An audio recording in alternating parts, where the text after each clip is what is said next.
So basically the game's garbage. Okay, now that I have your attention. Eternity is the newest asymmetrical horror/chase game of the week by Rampage Works, a small group with 20 fucking developers and 22 testers. So naturally I'd figured it'd be a balanced enough experience and a fun, fast-paced game with characters from actually good ARGs. Then I saw that it tells you to look up a tutorial to learn how the game works. Now I will admit, this game is rather enjoyable at times. I had fun facing off against killers and all that.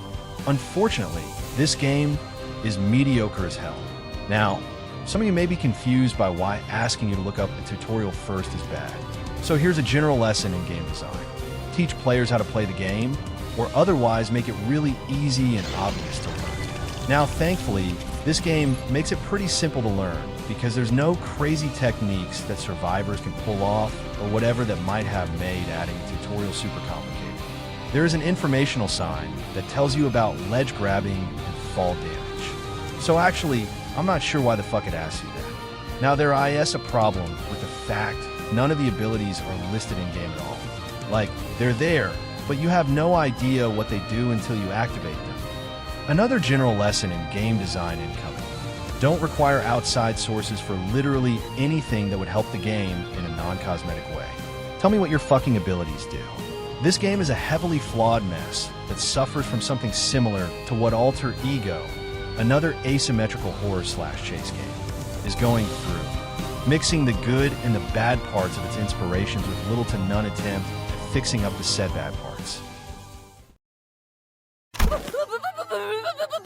Looking at this game and break in and steal things, you can very obviously compare the two and see similarities.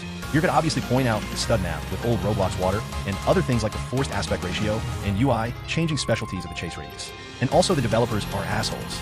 However, instead of improving on the aspects that made break in and steal things a terrible asymmetrical game about as unfair as not letting Greg be open 24/7 because it had apparently increased crime statistics, Eternity fixes about one issue, reincarnates it with a specific survivor, and does either nothing or make the other problem worse. Let's cover the map. First of all, it is fairly cramped. Cramped maps aren't that bad a thing, but mixed with killers like Geometry, it doesn't work out too well. Geometry's abilities include spikes bursting out the ground, which fits well for more open spaces. The aspect ratio doesn't really help with this. Maybe I just zoomed in too much, but this map made me feel claustrophobic somehow. On one hand, it promotes the more tech-based skill this game is trying to promote with sharp turns, but on the other, it kind of goes against some of the characters' design choices, since like good luck trying to dodge users' dash or a snipe with how cramped these rooms get. Like a third of that cramped room will get consumed by the said sniping. Okay, sure. Maybe you can excuse that by just going game wants to be difficult. Sure, man, but I have some more general gripes with the design choices they put with this map. The chases are really fucking overstimulating. Like, at least for me. And I'm like the type of autistic person who's literally almost never getting hit with sensory overload. It has like these visualizer bars in the little like outside the border bit from the aspect ratio, and then some special thing depending on the killer. Geometry has like falling white leaves, and user has him trying to be JX1DX1. Yeah, sure, cause I needed that while a Vige net is matched to the beat. Now you might wonder, but what if that is intentional because it attempts to be scary? And, I mean, you think that, but there's a huge clash of styles if that's correct. Flower's chase theme feels like a condemned B-Tools theme, and the old Roblox light-heartedness of the map and surrounding environment doesn't really help make it scary or whatever. But this, and I promise you, is nothing compared to the unfortunate reason this game is truly compared to break in and steal things outside of the aspect ratio and shit. Water. The fucking water. Yes, because in the chase game, the most dangerous part is falling into fucking water. In break in and steal things, there's at least some oceans that kill the killer, but Eternity makes the problem worse because it only teleports the killer back to where they spawn at. Water here just fucking kills you, and that's it, you're just gone from the game. See you in like 7 minutes later, assuming there's at least one person that doesn't fall into the water. There's a video where a guy literally just wins by the water, taking everyone out. This is far beyond just players are stupid now, because how in the actual fuck? Wait. You also know how BIAST has LMS themes that go longer based on fucking skins of all things? Like, yeah, sure, let's give the strongest cube Hexa skin a longer LMS. Eternity does this too, but like the exact opposite. Okay, so let me ask you something. Why do games like Forsaken have special last man standing themes longer than the usual ones that are character versus character? If you guessed move set, you're correct. Shedlitsky and 007 in 7 can counter the shit out of 1x1x1x1 and Cool Kid especially. Shedlitsky has his special stun move and his healing that counters against the large damage 1x can deal out and poison move, while 007 in 7's teleportation and cloning can stop Cool Kid's minions or walk speed override. The LMS themes are longer to make it more fair. Okay, well at least until guest 666 versus Noob, but still. Anyways, the 2 character versus character LMS themes are 1 minute and 30 seconds. Shorter than the default 2 minutes and 15 seconds LMS theme. What the fuck? In my personal opinion, last man standing scenarios should be killer-sided. You couldn't protect your teammates, so you suffer the consequences of being left alone to die. Unless it's a full-on brawl like Die of Death Showtime. You should make it so the survivor has to give it their true all to survive. Let's cover Debbie versus Geometry real quick, because Geometry cannot kill a good Debbie at all. Debbie is a support character who can boost himself with illuminators and shit, and I think it slows killers down too. So good luck catching up at that part.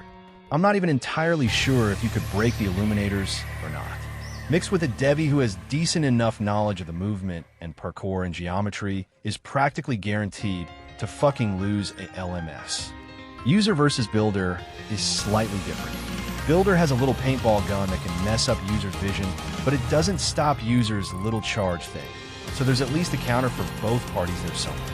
This game makes the LMS problem worse compared to BIST, now that I think about it. Each other asymmetrical game I've talked about here before have at least some way to help the killer get to the survivor beyond the highlighting where they are big. BIAST specifically has this little like rope/line thing connecting you and the killer.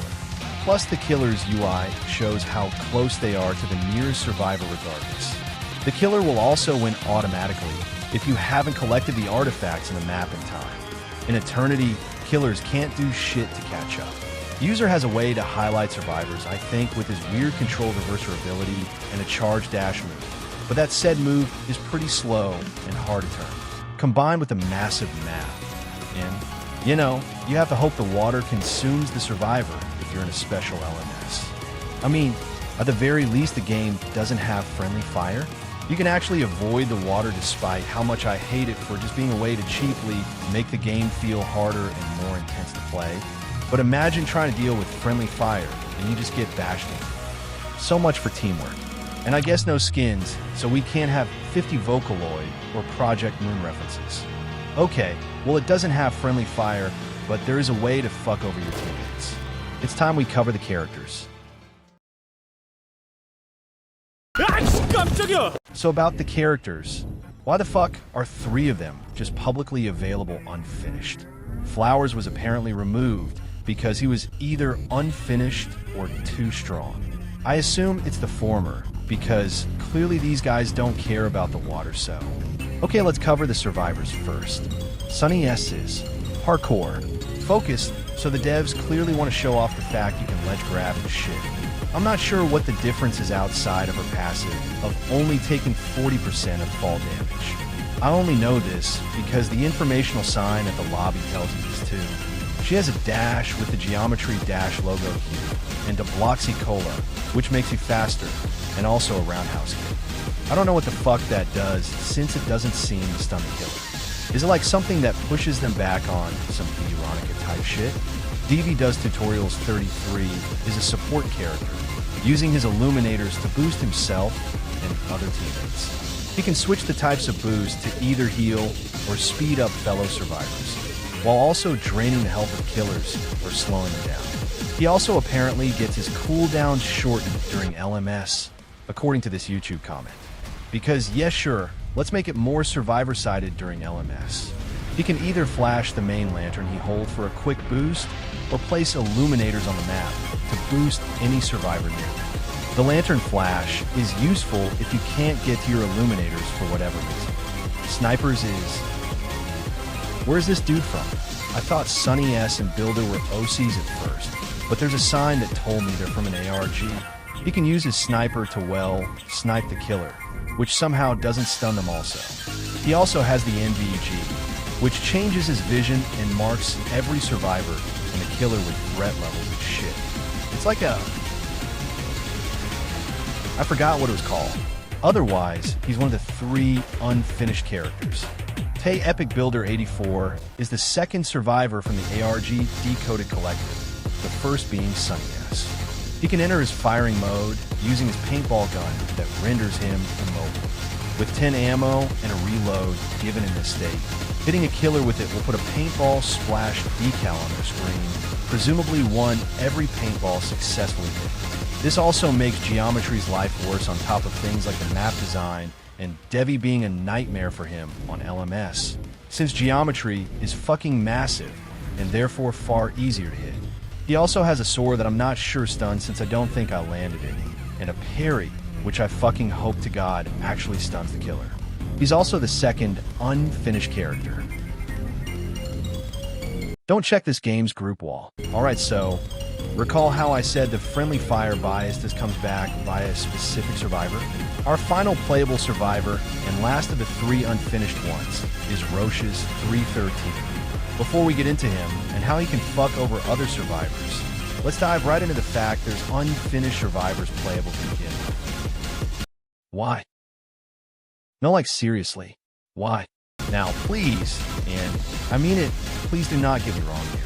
I know making characters is really hard to do, especially 8 characters in such a short time span, assuming development started on September 1st, 2025, as the creation date on the game page says so. Trying to do that and balance them is simply an impossible feat. But come fucking on you guys, have 20 developers, you couldn't give Roche's 1 extra ability? The other 2 unfinished characters at least don't actually feel unfinished. I forgot to mention this, but Snipers has a different crouching animation similar to how actual snipers position themselves when they're armed. This can be used to be stealthy if you don't want to be spotted by the killer at all until they get too close to you and either start a chase or you choose to shoot them. This character is unfinished and yet still is quite complex in his own right. Builders can distract the killer and protect his team with paintball gun and his parry or sword moves, while still needing downtime to reload or wait for his other abilities to go off cooldown. Roche's can actively sabotage his teammates. So basically, his only ability is his trowel. This builds a wide wall in front of him. It takes 2 hits for killers to break through it, but otherwise, nothing can get through it. Nothing. And that includes the survivors too, which sucks. Survivors can't do Jack's hit to get through the wall other than walking around it, which is what it's intentionally used for if killers don't choose to just punch it to death. The killers have more ways to get through the wall than the survivors. The only way it benefits the other survivors is you can ledge grab onto it and jump from there. If you do it when it's like halfway built in the second of time Roche's takes to actually build the wall with the trowel.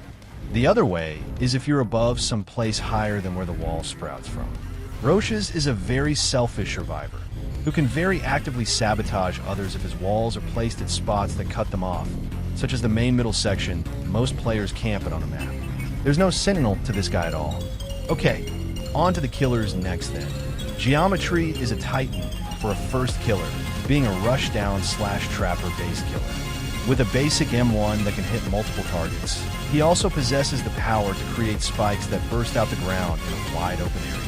He can also cast Hollow Fern, a trap resembling a gray flower. Apparently it forces you in first person for a bit if you step on it, and I assume it highlights your location to Geometry also. User, who's blue in this game for some reason, but depicted as yellow in what else I can find of him, is the second killer. He's from Decoded Collective, and he's also a much more straightforward killer. being another rushdown killer. He has a dash ability that's a bit like Forsaken's Nolly's Void Rush, but a lot slower, and also has an ability to just reverse your controls. Also, apparently I heard he was going to have a data gen from Skating Grease Skin. Flowers was the third killer, but he got removed for apparently being unfinished. I mean, judging for videos I saw of his gameplay, only seemed to be his intro not playing, but sure. He can summon minions that chase nearby players and start some whistle minigame. I'm not sure what it does, but I'm going to just assume it's something like being choked by 2011X outcome memories or something like that, where you press buttons quickly to be able to get movement back. Also, he moves like a sentient used condom. What the fuck? Okay, cool. You listed all the survivors and killers and took up like 30% of the video. What now? Well, you see, I actually like the survivors, kind of. They work well, excluding Roche's fucking. It's just that I think all of them are too good at lasting on their own. Asymmetrical horror/chase games are usually meant to rely on teamwork. Let's think of some games as examples. Forsaken drive the killer's attention away from survivalists, doing generators by stunning them with sentinels, and use support characters to keep doing said job of driving attention away. On BY 1400 hours, try to get the killer to waste abilities like teleport with stuns while guarding lower health survivors. Die of death, beat the killer with bullets and hammers while the supports just sit on the other side of the map waiting for a stunner to come to them for heals, and making the killer waste even more abilities if you have a block. Outcome memories 0.1 staying together is the best way to counter 2011X due to stuff like your choking or God's trickery. Condemned firebomb the killer with nuclear. There's a lot of examples I can think of, and I'm sure you got even more. But you see the point, right? Survivors shouldn't fare too well on their own without anyone to help them. Eternity survivors can all torment the killer for, well, eternity. Sunny S can dash and Bloxy Cola her way out of there, and extend chase if she jumps and takes fall damage due to her resistance. Debbie's lanterns can speed and heal him up and weaken the killer so that he can get more distance away. Snipers has a whole ass gun, and he can just hide and camp at a place where he won't be seen. Builder has a sword, Harry, gun that messes with your screen, and a reload. Roche's, if he places his wall in the right spot, can make you take like 3 seconds to break the wall, while he gets like 7 miles of distance away from you. Oh, and he can also do this shit. And let's not forget the multi-hit M1 that Geometry and maybe User have means staying bunched up together is also a bit of a bad idea in the teamwork and sticking together to play. Of course, make survivors be able to stand their own in some scenarios, but not to this extent, man. As for the killers, Geometry spikes fit for more open areas which the map has few compared to the more narrow, smaller parts of it. And if he randomly gets a good spike that blocks you off entirely from moving in a position that isn't closer to him, you're basically just done. User's control reversing is just annoying when he does it, especially considering this map, where one mistake can just lead you to the water of doom. And Flowers could just get free hits off, he says I'm fairly certain his minions still move during the whistle game mode, and also the entire thing in general just wastes like 20 seconds, which could make or break the odds of winning as him, especially during LMS. Basically, these killers are very underpowered against survivors using their noggin if it's not under super specific circumstances. Like, oh my god, how do you do this? Am I just really used to something like Doombite, Fate, or Pawn? Or like, what the fuck?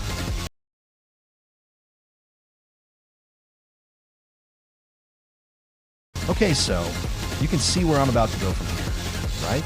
A promising looking game with inspirations that turns out to be a mess despite the dev team behind it. Eternity is that, with its inspirations being games like BIAST and 20 developers and testers. While I'm comparing it to right now, has fucking Paradoxum games working on it. I'm starting to realize it might not have been the best idea to organize this video in chapters, but whatever. I'm sure you know what an alter ego is. I first found out about it in the Super Checkpoint Discord server. I was enthralled when I heard its premise. An asymmetrical game with Paradoxum on it? Imagining a nuclear fallen king type beat play while being chased by a one-winged shadowy humanoid would be so cool. It didn't turn out the best. Severe lack of heals outside of a pretty shit survivor, The commander from TDS is here presumably just for TDS players to get here. Like, seriously, where did this guy come from? Killer ultimates. Used to instantly kill you. Survivors can finish gens in the time it takes for a killer to chase and down one single survivor and open all the exits. If you dash in a hole on that one like weird castle in the void desert, I don't know, then you're fucking dying as the killer. There is literally no penalty for camping gens or down survivors. No, a 6 generator doesn't mean shit if you need 5. My first time playing, there was these like weird bot players that were in matches, but were intangible, so I couldn't hit them. And like, so what the fuck, how does that work? Apparently, sometimes the lobby would have a guy chosen as the killer as like this weird hybrid thing where they floated around emitting the light and terror radius. But like, how the fuck you should get this tackled in the top secret decapitate anyone who even utters a word relating to the game before we reveal it exists to the general public tester builds. Sometimes after doing generators, you literally couldn't move. How the fuck? Despite being presumably loaded with enough money to have all. Their devs retire. Paradoxum Games charges 25 Robux for access to the alpha testing. Also then charges a 600 Robux Game Pass for a cosmetic skin and a title. Are they even going to give like any form of like signed post-alpha for people who bought access but not the Game Pass outside of like a Discord role? Or like, what the fuck, this is just kind of actually scummy. Hey, at least it's better than Eternity, though. Okay, so before you maul me to death, because the games are wildly different, I get it. I know what I'm on about here. The games are mechanically far different, but they're still asymmetrical chase games at the end of the day. And I truly do mean it when I say, I truly believe Alter Ego is simply just better. They're both cash grab, overhyped, buggy messes in my eyes. So let's pit trash with trash. For starters, the game clearly actually has more of a better vibe and identity than Eternity does right off the bat, where the Retro Y map and brighter visuals don't fare well to the intense chases and just make a mishmash of horror and not horror. Alter Ego's maps and design helps tell you that you're actually supposed to be a tad bit scared, especially since killers can suddenly maul you out of nowhere. The music certainly helps with this as well, maybe because it just looks and feels more high quality. I'm not sure. Both of Alter Ego's killers work well in multiple maps, whereas in my opinion User is just far better than Geometry, because he works more in the map.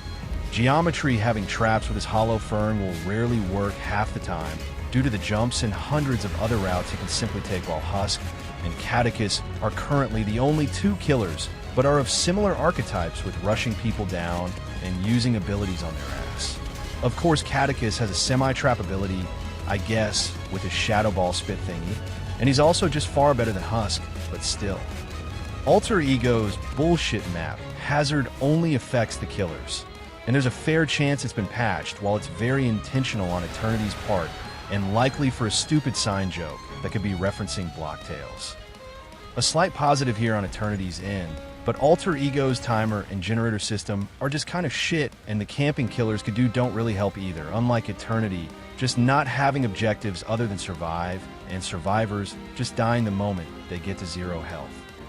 Eternity's healer character is also simply much better compared to Fuckus Toothy over here. However, the rest of Alter Ego's supports all help each other well. No survivor is unfinished, and they can't fuck each other over if they use their abilities wrong like Roches. Meanwhile, characters like Commander and Fjord are practically vital to lasting around against the killer. Speaking of Commander, he's also the only real-like.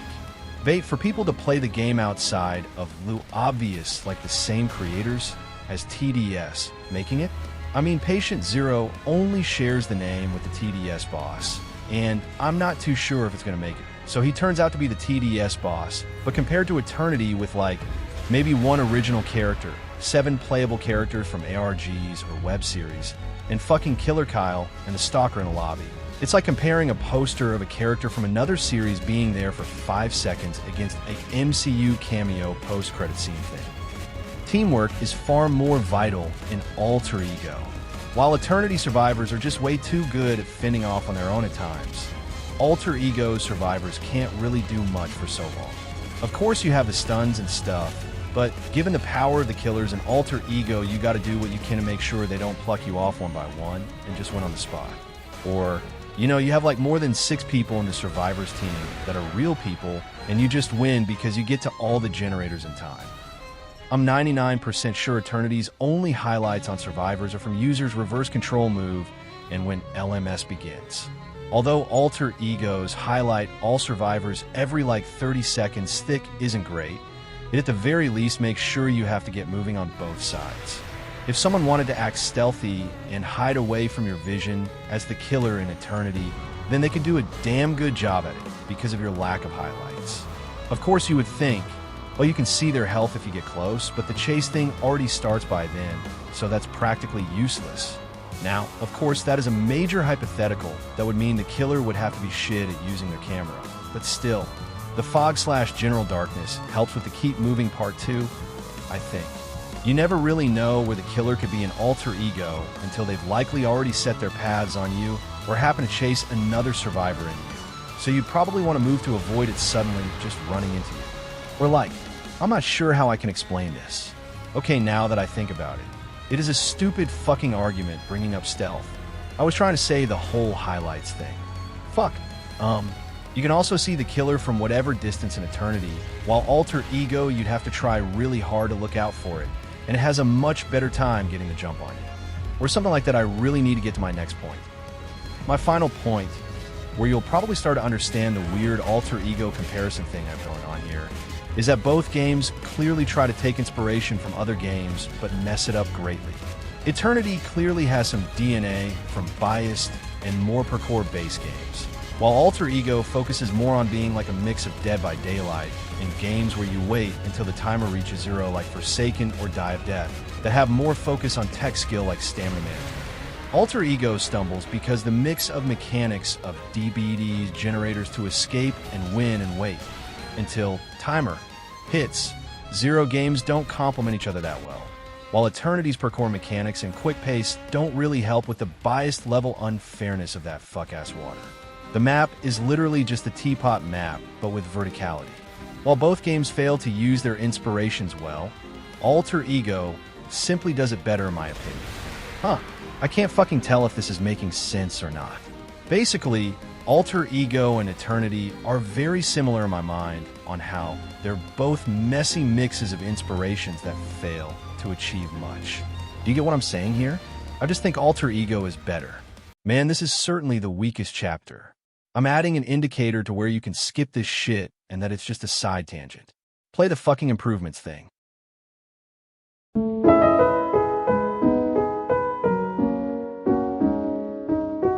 This game is somehow alive still. Recently, after I finished the first 3 chapters editing-wise, I found out there was a beta sneak peek. The day later, a bigger trailer for it calling the beta an Overhaul released. That's cool and all. So like how are they still up? Now from what I've heard, the Ohio Vine thing is all allegedly, and they have never even spoken to anything relating to them. There's still harassment of a child somewhere though. That's what got Decoded Collective and the Devi series permissions taken away.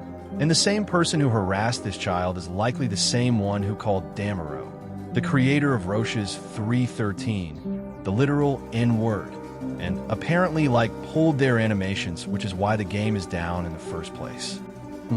Harassing and racist animator that's fairly important to the game. Where have I seen that before? Okay, so apparently allegedly the Ohio Vine harassment, 13-year-old harassment, and N-word thing, and the animations are all from the same guy, who apparently is named Meltic, and apparently he got fired. Let's go, they're not Forsaken. I don't think I will be playing this game when the beta is out. I'd personally prefer some proper proof of Meltic or whoever the bad actor was removal, and addressal of the situation on platforms like YouTube. Eternity, although for whatever reason I get a 404 error when I try going to the game page's link via my search history, was rated for ages 9+ or whatever, so you can't really expect me to use fucking Discord because in the game development space, you should address everything drama relevant or whatever to as much people as possible so everyone in your audience can make a decision on if they should support you or not. Just one community post, man. I'm not aware of any important news videos on YouTube covering the situation. so as far as I'm aware, there's no mention of the situation on their YouTube account or anywhere else on YouTube other than 2 comments I found on the beta sneak peek, where one was vividly angry and the other was acting like if a single man does a crime, then you should arrest the whole town with them. The reason the Bendy series managed to live to release Bendy in the Dark Revival is likely due to the fact that outside of Chris Portal's videos, there's been practically nothing about what actions the developers did.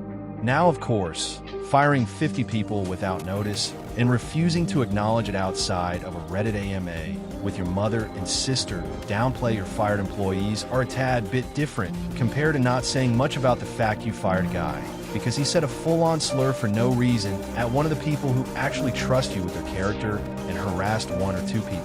But the Meltic guy is single-handedly destroying this game's reputation for his actions, as places like the Roblox Webseries Wiki have not stated it was the work of one guy and only said some developers, which is very damaging.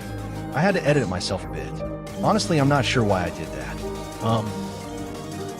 Okay, we was at what I'd improve about the game, so a number 1. Address the situation. My second would be to remove the water, or at the very least not make it that insanely punishing. Heck, I'd argue you make an underwater system, like Green Hill 2 in Outcome Memories. Imagine a 90% underwater map. That'd be so cool. Third would be to extend the movement and parkour mechanics. There's only a basic fall damage and ledge grab system. Now I have seen from the beta footage that they do have some type of wall grab mechanic, which does seem nice. And I can certainly see the importance of the current one in a chase, as it could make or break the chase. You either miss and fall to your doom as a survivor, or you lose chase as the killer, which, depending on the amount of survivors, gets more and more punishing the closer you are to victory. I'd personally do something like a slide that you can use to get under things. Fourth will be to finish the characters, especially Roche's, or well, his replacement, I guess. Snipers and Doombringer already feel finished on their own with their depth, and oh wait, never mind, Doombringer doesn't have the unfinished tag anymore. Snipers already feels finished on his own with his crouch animation, assuming it's staying, and NVEG allowing him to act with stealth, but Roche's replacement is still currently shown to have one ability, maybe changed when beta releases. He's meant to be a Sentinel and Survivalist mixed. Yet he still has that trowel move that may or may not be the exact same other than how long it takes to build the wall. Roche's design pre-removal showed him with an axe, so I assume part of his kit would be slashing the killer with it. I'd add a similar stun/attack and general move for his replacement so that the Sentinel part is at the very least true, as well as modifying the wall so that other survivors can at the very least phase through it or have an easier time getting through it. It seems the only killer that the beta will have is the replacement for Decoded Collective's user, and they seem to have gotten more moves despite having been already finished during alpha, and that's a welcome surprise. Fifth will be to focus on a direction more. The beta footage seems to be sticking more with feeling a bit on the scarier side of things with the new UI and nighttime stuff, so I'll go for that too. Maybe adding something like fog or a terror radius would help make it feel scarier. The music's already helping since I think it's in the direction where it hits that right balance of scary and good vibe for the chase themes at the very least. Sixth would be to generally change the map a bit to be a bit more open than it already was. Okay, well it's already been done, but still. I guess at another map then. I found the OSD for the current one, and it said it was just called Teapot Map, so I'm hoping there's more than one map. It'd certainly help spice things up. Number 7. Add this guy I found on the Roblox Webseries Wiki. Okay, but seriously, who the fuck is this? Is that homeless LeBron? Number 8 would certainly make the special LMS themes longer than the initial 2 minutes and 15 seconds of the basic one. From the beta footage, it seems the map is even bigger now, so killers are just going to suffer even more from special LMS scenarios being 1 minute and 30 seconds. That's basically it, just make the LMS ones that are special longer. Number 9 would be add a fucking tutorial, or at the very least a way to show what your abilities do. I think showing them when you hover over a character to pick is the best choice here. I never use paintball gun in front of killer, but I know damn well there's been like 300 deaths from that alone. Finally, I think I'd add the health and stamina UIs you see around your character as the general on-your-screen UI under the abilities, like PWN EdBY 1400. It's more of a personal preference, but still, I still wish the best for this game, since the beta shows they're willing to improve and, oh no, is there a BIAST collab, or something? Why are the comments saying Glassver is from BIAST? What the fuck? She's 13 years old now. Oh, dang it! Well, I'm out of here. Goodbye, everyone. Yeah, I don't know how to end this video.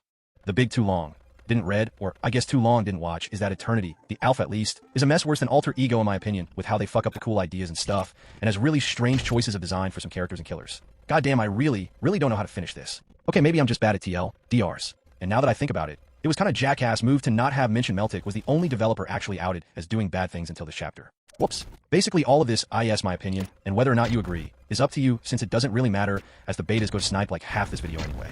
I just want to look back on how much a mess the alpha was in my opinion. Feel free to comment what you think the alpha was like, and if you had any defenses for it. I have willingly disabled moderation for the comments, so I'll take your slurs please. Have a good day, Twin. I hope this game does well in the end. Alphas are meant to be criticized and have feedback, so they improve, but I just feel like the alpha we got was just that bad that it feels like a top secret tester build before anyone outside the development team even knows the game's coming out. To be number one, you gotta be odd. Yeah.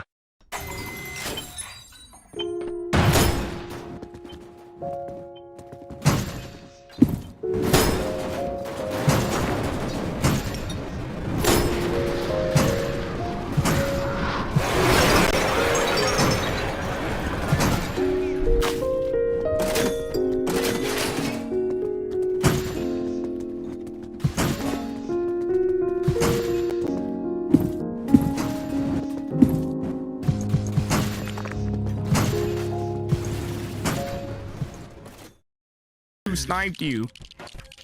Oh, Builder Man thinks he got to be the builder, but he won't. I won't let him. I won't let him.